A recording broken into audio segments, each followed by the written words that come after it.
માત્ર નાની એવી વાતમાં મિત્ર દ્વારા મિત્રની હત્યા કરવામાં આવે અને પછી મિત્રની લાશને બાઇકમાં લઈ જઈ એક ખુલ્લા પ્લોટમાં ફેંકી દેવામાં આવી. આવો બનાવ જેતપુર જેવા ઔદ્યોગિક શહેરમાં બન્યો હતો. તેમાં પણ આરોપી અને મારનાર બંને પરપ્રાંતીય છે. જેતપુર જેવા ઔદ્યોગિક શહેરમાં બીજા રાજ્યોમાંથી કામ માટે આવી ગુનાઓ આચરી નાસી છૂટે તે પહેલા જેતપુર ઉદ્યોગનગર પોલીસ અને રૂરલ LCBએ આ હત્યારાઓને ઝડપી કાયદેસરની કાર્યવાહી શરૂ કરી. જેતપુર શહેરના નવાગઢ પટેલ ચોક પાસેના વિસ્તારમાં મૃતક તેમજ આરોપીઓ એક જ રૂમમાં ભાડાના મકાનમાં રહેતા, જેમાં મૃતકે આશીષ પાસેથી 200 રૂપિયા લીધા હોવાથી તે રૂપિયાની માંગણી કરતા બંને વચ્ચે બોલાચાલી થઈ. મૃતકે આરોપીની માતા વિશે ગાળો બોલવા ઝઘડો થતા આશીષે ચાકુ વડે સંજય ઉપર હુમલો કરી હત્યા નિપજાવી. અન્ય સાથી મજૂરની મદદથી લાશને બળદેવ ધાર સામેના ખુલ્લા મેદાનમાં ફેંકી દીધી.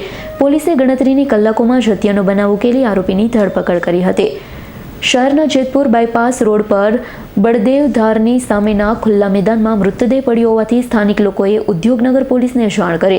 પોલીસ સ્થળ પર પહોંચી મૃતદેહ જોતા માથામાં એક પાટો વાળેલો હતો. શરીર પર પહેરેલ પેન્ટ, શર્ટ અને જેકેટ પર લોહીના નિશાન જોવા મળ્યા, જેથી આ મૃતદેહને PM અર્થે સરકારી હોસ્પિટલમાં ખસેડ્યા. મૃતદેહનું ફરજ પરના ડોક્ટરે તપાસ કરતા અજાણ્યા યુવાનનું ગળું કપાયેલું હતું, જેથી અજાણ્યા યુવકનો અકસ્માતે અથવા બીમારી સબબ મોત નહીં પણ હત્યા થયાનું ખુલતા ઉદ્યોગનગર પોલીસે યુવાનની ઓળખ મેળવવા પોતાના હ્યુમન સોર્સની મદદ લેતા તરત જ યુવાનની ઓળખ થઈ ગઈ હતી. મૃતકનું નામ સંજય કુમાર શ્રીરામ કબીરદાસ અને રહે મહુવા જિલ્લો બાંદા UPનો રહેવાસી હોવાનું સામે આવ્યું. મૃતકની ઓળખ બાદ પોલીસે તરત જ તેમની સાથે રહેતા અને સાથે કામ કરતા આશીષ નંદકિશોર અવસ્થી અને રામચંદ રામરતન સ્કર્મ રહે બંને UPને શોધી કાઢી બંનેની યુક્તિ પ્રયુક્તિથી પૂછપરછ કરતા હત્યાનો આખો બનાવ કઈ રીતે બન્યો તે બહાર આવી ગયું હતું.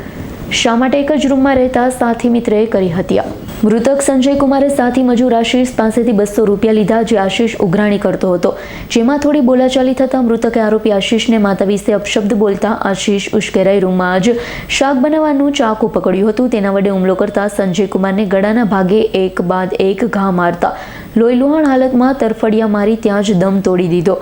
હત્યા બાદ ત્યાં અન્ય સાથી મજૂર રામચંદ પણ હાજર હોય તેની મદદથી રાત્રિના સમયે એક મોટરસાયકલ પર મૃતદેહ લઈ તેને બળદેવ ધાર સામેના ખુલ્લા મેદાનમાં ફેંકી દઈ પોતાની હત્યા કરી જ ના હોય તેમ બંને આરોપીઓ પાછા મજૂરી અર્થે નીકળી ગયા. કોઈને શંકા ન જાય, પરંતુ પોલીસે હત્યાના ગુનામાં આશીષ અને રામચંદની મદદગારીના ગુના હેઠળ ધરપકડ કરી વધુ તપાસ હાથ ધરી છે.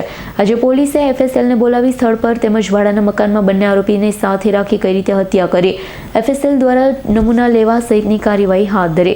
હાલ તો એક સાથી મજૂર મિત્રએ એક મિત્રની હત્યા કરી ભગવાન પાસે પહોંચાડી દેતા બંને આરોપીને પોલીસે જેલના સળિયા પાછળ ધકેલી દીધા હતા. ધોરાજી એટલે જેતપુર બાયપાસ રોડ ઉપર એક હત્યાનો બનાવ બન્યો છે. આ યુવાન કોણ હતો, તેના હત્યારા કોણ હતા અને તેનો ઇન્ટેન્સ શું હતો અને ક્યારે હત્યા થઈ હતી? જેતપુર ઉદ્યોગનગર પોલીસ સ્ટેશનમાં એક હત્યાનો બનાવ બનવા પામેલ છે, જેમાં મરણ જનાર છે સંજય શ્રીરામ કબીરદાસ કરીને છે, જે પણ UPનો છે, અને આરોપી તરીકે જે સામે આવેલ છે તે આશીષ અવસ્થી છે, અને બીજો છે રામચંદ્ર ભંડાણી, એ પણ UPના જ છે. આ ત્રણેય જણા અને એક ચોથો એનો જે કોન્ટ્રાક્ટર છે, એ ચારેય એક જ રૂમમાં ભાડે રહેતા હતા. કોન્ટ્રાક્ટર 14 તારીખે સુરત મુકામે ગયેલ હતો, અને આ 3 જણા જ્યારે રૂમમાં હતા ત્યારે મરણ જનાર અને આશીષ અવસ્થી વચ્ચે બોલાચાલી થતા એ બંનેને રકઝક થયેલ હતી, અને રકઝક બાદ આશીષ અવસ્થીએ તેમને ચાકુના ઘા મારી અને સંજય કબીરદાસને મોતને ઘાટ ઉતારેલ છે.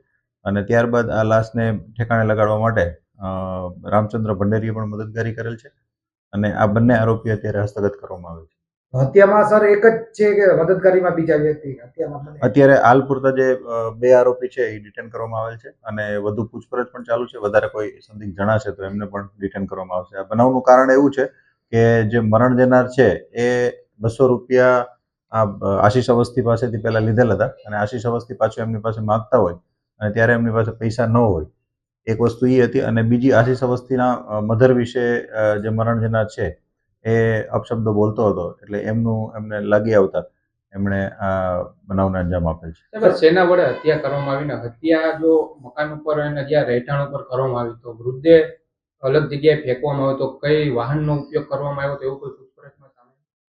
જે બનાવ બનેલ છે તેની ઓરડીમાં બનેલ છે, ત્યારે ફક્ત 3 જણા જ એ રૂમમાં હતા. આશીષ અવસ્થી, રામચંદ્ર અને જે મરણ જનાર છે સંજયની હત્યા કરનાર કરવામાં જે હથિયાર વપરાયેલ છે તેમાં જે શાક સુધારવાનું જે ચાકુ હોય છે મોટું એ વાપરવામાં આવેલ છે અને એક ચમચા ઉપર લોહીનું નિશાન મળેલ છે, એટલે એમને પણ FSLમાં મોકલવામાં આવશે.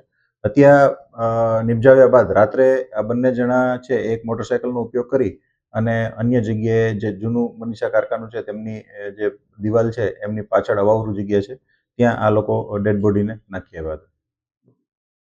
સુરેશ ભાલિયાનો રિપોર્ટ, S9 ન્યૂઝ, જેતપુર. અમારી તમામ માહિતીથી અપડેટ રહેવા માટે જોડાયેલા રહો S9 ન્યૂઝ સાથે.